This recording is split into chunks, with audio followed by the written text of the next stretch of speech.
একটা বিভ্রান্তি সৃষ্টি করা হচ্ছে সারা জাতির মধ্যে যে বিএনপি সংস্কার চায় না।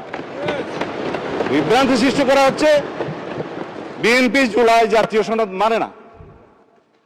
কিন্তু যেটা নিয়ে বিতর্ক হচ্ছে সেটা হচ্ছে জুলাই জাতীয় সনদ উইদিন ব্র্যাকেট সংবিধান সংস্কার বাস্তবায়ন আদেশ, অর্থাৎ জুলাই আদেশ।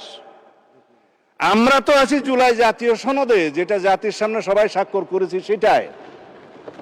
এবং এই জুলাই জাতীয় সনদের 2025-এর ঐতিহাসিকভাবে যেটা স্বাক্ষরিত হয়েছে বাংলাদেশের সকল রাজনৈতিক দলের, গণতান্ত্রিক রাজনৈতিক দলের ফেসিবাদী বাদে, যেটা রাজনৈতিক সমঝোতার দলিল হিসাবে স্বাক্ষরিত হয়েছে, এই দলিলের প্রত্যেকটি অক্ষর, শব্দ, বাক্য আমরা ধারণ করি এবং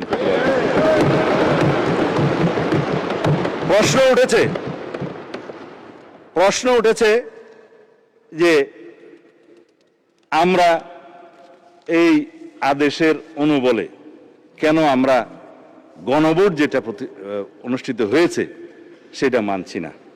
আসেন, গণভোট অনুষ্ঠিত হয়েছে, এই গণভোটের প্রস্তাবক তো আমরা ছিলাম।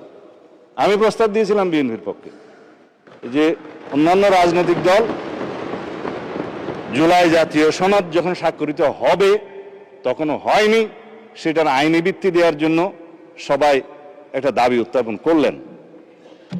বললাম হ্যাঁ, জনগণের সম্মতি নেওয়া যায়। এই জুলাই জাতীয় সনদের পক্ষে জনগণ আছে কি নাই? কারণ এই জুলাই জাতীয় সনদের দুইটা ভাগ।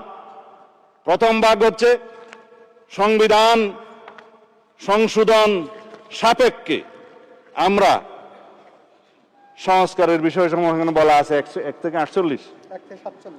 47 সংবিধান সংশোধন সাপেক্ষে সংস্কারের বিষয় সমূহ লেখাই আছে। সংবিধান সংশোধন সাপেক্ষে সংস্কারের বিষয় সমূহ যদি এই জুলাই সনদের পক্ষে জনগণ হ্যাঁ বলে, তাহলে পরে আমরা সংবিধান সংশোধন করতে পারবো সেই 47টা বিষয়ে।